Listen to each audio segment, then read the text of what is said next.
Hello and welcome to the HaxtonKnits channel. If you don't know me, I'm Deanna. I'm a master knitter living in Okinawa, Japan.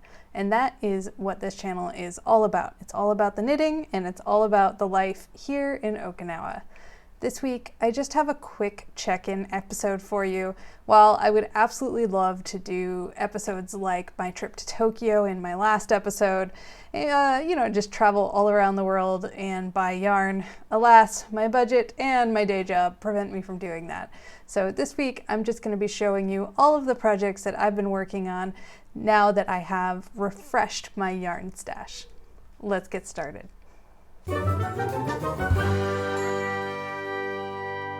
Okay, so in my last episode, I had just gotten back from Tokyo. I have climbed Mount Fuji, which has been a lifelong goal, and of course did all of the yarn shopping I could possibly manage while I was up in the direction of the greater Tokyo area. As many of you know, there's not a large selection of yarn shops here in Okinawa.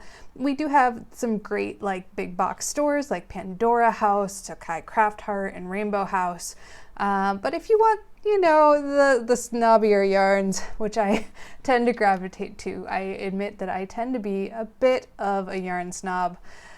Well, you got to go up to the mainland and do all your shopping there. So last week I got all of my Yarny Fix done, and thankfully it has just popped me out of that knitting funk that I was in. Summertime is still very much here. It is still definitely very, very hot. But with new yarn in the stash comes new inspiration and new knitting ideas. So let me show you what I've been working on. Despite all that talk about being a yarn snob, the first yarn that I picked up and knit with was the yarn that was the cheapest. So this is the Worcester brand #Air, and I have not been able to find this on Ravelry. So I will link below the website to the Tokai Craft Heart webpage. It's one of the bigger chains of just craft stores here in Japan. But this one here is an 84% acrylic, 14% mohair, 2% wool yarn that I picked up while I was in Fuji Yoshida. And I really, after I picked it up, I thought, what was I thinking? This is not my normal wheelhouse. I like woolly, really nice quality yarns, not so much acrylic, not so much fun fur or novelty. And this, it nods in the direction of the fun fur sort of novelty yarn, but it's the first thing I picked up to knit with, and I've been absolutely enjoying knitting with it. So let me show you what I got on my needles. It's like 3/4 of a sweater. I don't know, the knitting mojo, it came and it hit, and the knitting has been happening. So as always, this is my favorite bag. This is a zipper tote by the Silver Shed with the reverse stockinette interior fabric. Oh, I just love it. And this, oh yeah, is like 3/4 of a sweater. I'm on the bottom hem right now. So you probably recognize this pattern. This pattern is, it's the Tecumseh sweater, right? Caitlin Hunter, we all know it and love it. Unfortunately, this yarn is a significantly larger gauge than the pattern is written for. So I just went ahead and dove into my library and found a pattern that I already owned that was written to this gauge after I did my gauge swatch. And that actually happened to be the Metropolis sweater, which is a free pattern by Tanis Fiber Arts. It has a, a big turtleneck, a ribbed turtleneck, which I'm going to leave off, and it's got a lot of ribbing at the bottom, which I'm also leaving off. In fact, I am improvising this hem. Let me show you. So what I decided to do, you can kind of see the starts of the crosses here. Well, this bottom portion is actually double knit, so the hem is going to be a little double knit section with these crosses on it, and I hope they'll turn out nicely. I think they will. I'm kind of obsessed with this bottom hem done out of double knitting because it really kind of mimics that folded in hem that I really like, and I don't know, I think it works well. So I think my plan for the sleeves is to knit straight all the way down the sleeve and don't do any sort of tapering at all. And then when it comes time to do the cuff, I'm going to do the same double knit cuff. But essentially what I do normally when I do this double knit cuff is the first row I double my number of stitches. So I'll do a knit front back all the way around, and that actually sets up the 2 layers of fabric that you'll have for double knitting. So the first stitch of the knit front back will become the front side, and the second stitch of the knit front back will become the back side. So you essentially double your numbers of stitches. And what I think I'll do is for the sleeves, instead of doing that, just go straight into the double knitting, and that will essentially cut in half the number of stitches that were on the sleeve, and then, you know, bring them in and make kind of a nice thick cuff. That's kind of my plan. We'll see how it goes. I'm not set on it yet, but man, this thing, I've been so much fun to knit on. I keep having to pull it out of my cat's mouth though, because they think it's fun to play with also. Oh my gosh. My cat Stoli lately has become obsessed with this 100% cashmere hat that I knit a long time ago. I'm actually looking around for it because I had it here on my desk a few minutes ago, and she has been like snatching it and running with it. Oh, she's actually right here. Okay, no, she's coming for it, coming for it. Stoli does not like to be picked up. All right. Let's put that away and move on to what I got for you next. As if that wasn't enough, 3/4 of a sweater is a lot of knitting, right? The mojo just has been very high, and here is an entire blanket and baby hat. You guys didn't even get to see this as a WIP. Here's my cashmere hat. Hold on. I knit this for my husband, so it's a little bit big on me. There we go. Okay, so this is just beautiful. I am knitting this for a coworker of mine who has commissioned the work, and it is just, I'm in love with the colors of this, and I'm also in love with the fact that she let me pick the yarn, and I'm not knitting it on like really cheap, terrible yarn, because it's actually turning out really, really nicely. So the pattern for this is called Heart Blanket. It's by Deborah O'Leary, and originally this was designed to be a large throw blanket where you hold the 2 strands of yarn together to make it a much bigger blanket, but the pattern comes with instructions for both the larger blanket and the smaller blanket. Honestly, they're the exact same instructions. It's just one of them is on bigger needles with the yarn held together, and one is on smaller needles. And the yarn for this is Plymouth. This is cute. Hold on. Here we go.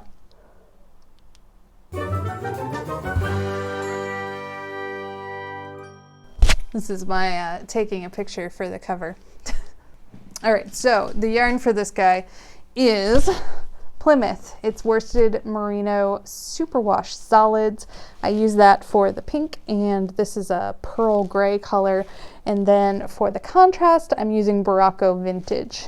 Both of these are superwash, machine wash, and dryable.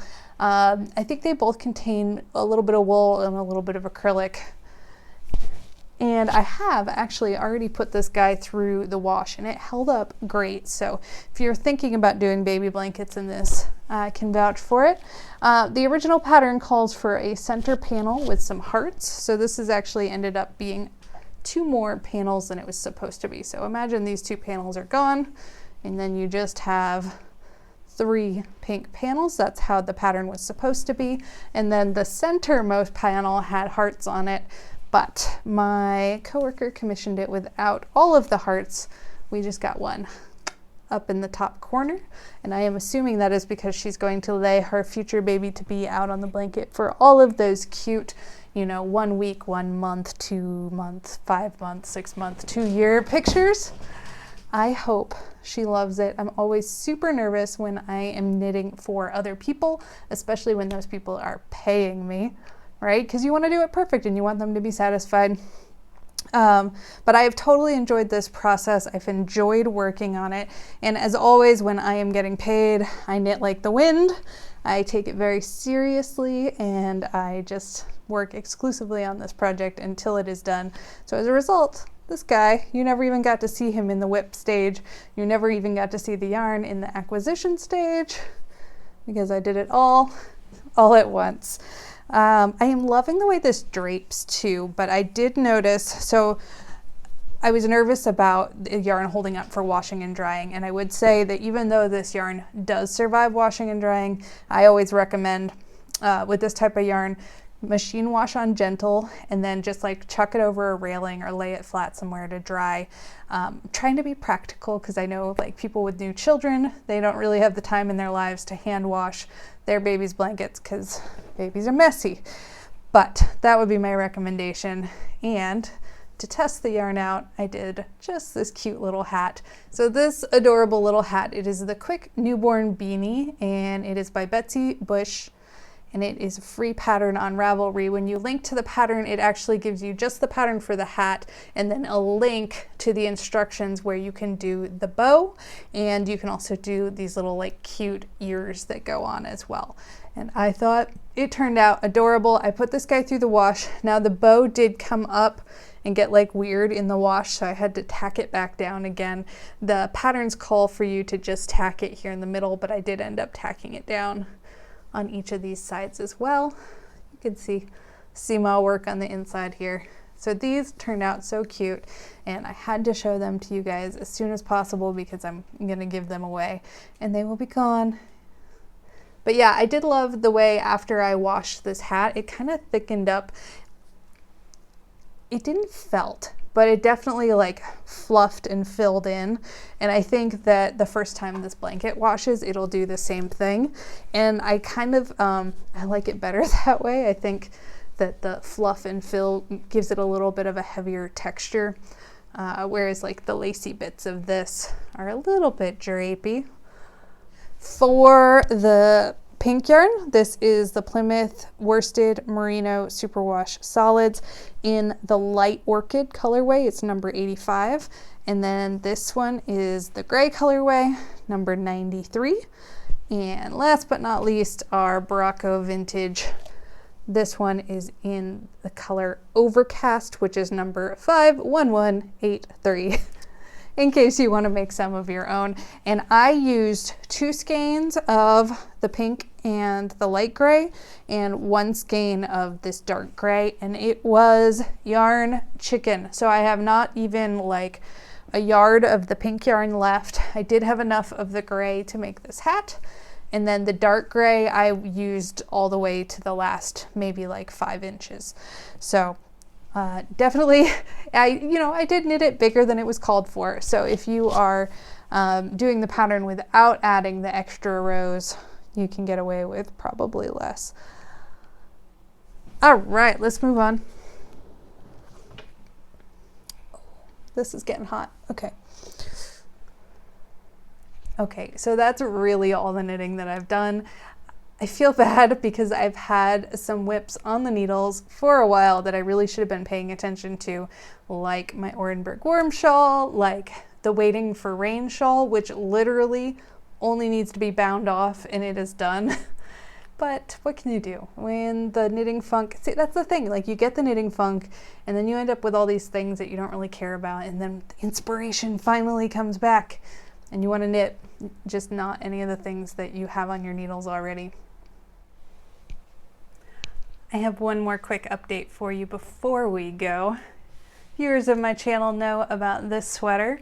This is Hope Point, which is the pattern I had published on knitty.com for their summer issue.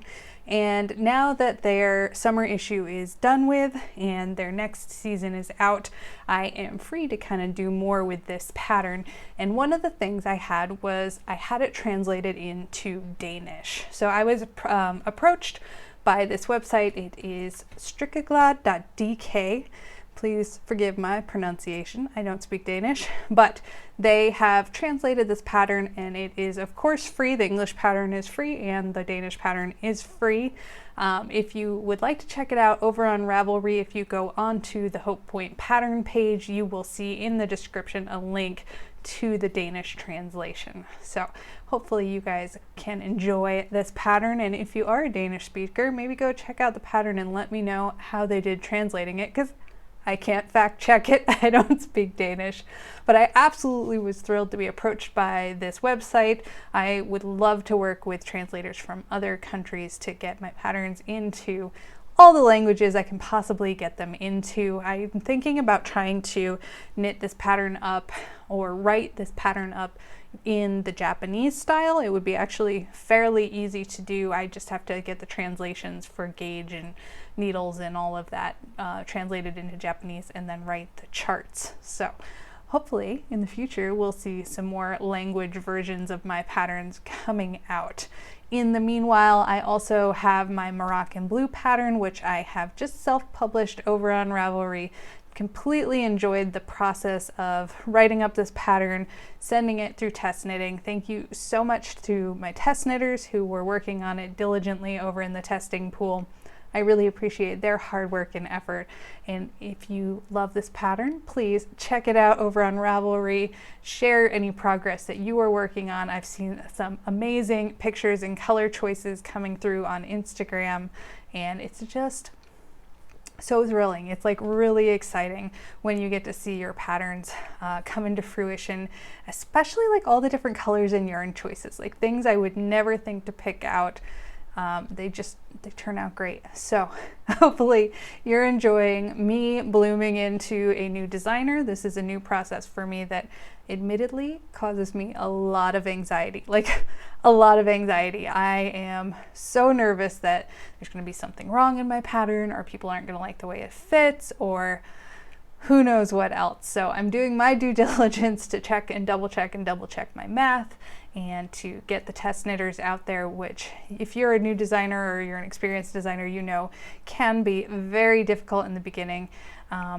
Originally I was, hiring test knitters and hiring photographers and things like that, and realizing that you're not making your money back when you do it that way unless you have a lot of traffic and a lot of popularity.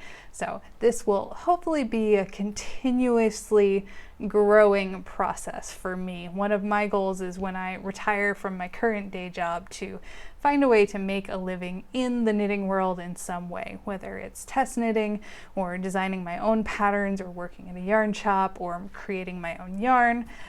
I guess I need to narrow down my choices eventually here. I'm already daydreaming about like retiring on a farm with like some Angora goats and, sheep and creatures. So yeah, let's move on to life in Okinawa this week.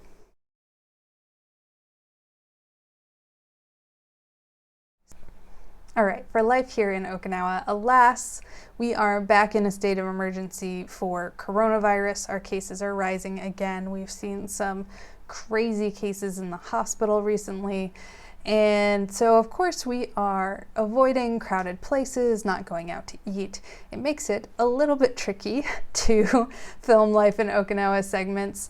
But we did spend some time at the beach this weekend. We went snorkeling because it has been scorching. Okay, it's so hot. So what can you do but get in the water? And we went to my favorite snorkel place, which is Maeda Flats. So Maeda Flats is a beautiful stretch of reef that you can pretty easily get out to. We like to go during low tide so you can walk out to where the nice part of the reef is without having a really long swim. And we just snorkeled all in with all the tropical fishies. The weather was perfect. The water was fairly calm. That's part of the reason we love to go to Maeda Flats as opposed to Maeda Point, which has the famous blue cave. But if you are a snorkeler or a diver, I would highly recommend Maeda Point. Go check out that cave. It's like the famous cave. And then when you're ready to relax a little bit, or if maybe the weather's a little bit rough, or maybe you're a little bit less experienced or less competent as a swimmer, Maeda Flats might be a better place for you. It tends to be a little bit less rough in the water. And today, here in Okinawa, it is actually the holiday of Obon. So Obon is the time of year when your ancestors, the spirits of your ancestors who have passed, come back to visit, come back to your neighborhood. And traditionally here in Okinawa, we would have Asa dancers. We would have the community dancing in the streets pretty much from dusk till dawn. There will be drumming and dancing and singing, and I love like the weeks ahead of this holiday where you can hear the community center in each little village, in each little neighborhood, all of the kids there practicing singing and dancing and drumming. Usually my neighbor is practicing his sanshin for this.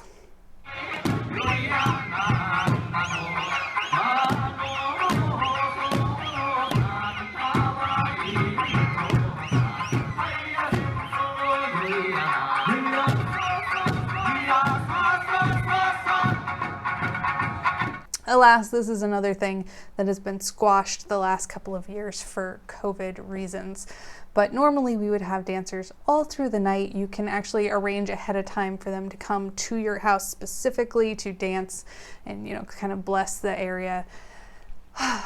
It's also when my favorite foods come out. This is when the oden comes out, which is it's a fish stock full of fish cakes and sausages and little fried tofu bits and daikon radish and all of my favorite things. I'm going to see if I can find some clips. I know I have at least a few videos that I took of the Obon dancers during different times of year. Asa is a traditional form of dance here in Okinawa, and I know up on the mainland this holiday is celebrated a little bit different. Areas such as Kyoto, you might find more events for children, so more like children's games and prizes and snacks and blessings for your children. Definitely in that Kyoto area. Overall, it's a beautiful holiday that I wish I could share more of with you. Traditionally, this time of year, we're having the Asa Festival, where they have just tons of dancers, fireworks, the beer festival, the Orion Beer Festival. Oh. If you don't know, Orion is a beer. It's made here on the island of Okinawa. 80% of it stays on the island of Okinawa, and then 20% makes it out into the world. It's a very light beer. It's got some rice in it. I would really say if you're in other parts of the world and see it in the cans, probably skip it because it's been shipped and probably pretty old. But if you are here in Okinawa, absolutely a must to go somewhere where they have it on tap. There is nothing like a blistering hot Okinawa day with like a really icy cold draft Orion beer. I sound like I'm sponsored. This is not a beer commercial. This is just me talking about my life here. So I know this was a very short episode. I hope you guys will forgive me, but I'm gonna just check in until I have time and money and budget to give you a little more extensive episode. I really hope you enjoyed my content today. And as always, you can find me on Instagram and Ravelry as HaxtonKnits. If you'd like to see one of my more detailed episodes, I recommend checking out this episode right here. This is the Tokyo yarn shopping episode where I go into Tokyo and check out some of my favorite yarn shops. And of course, you can also check out some of my more educational episodes like this episode here, where I'm talking about the history of medieval knitting guilds and what it took to be a master knitter during that era. Until next time, I'm Deanna, and I will see you later.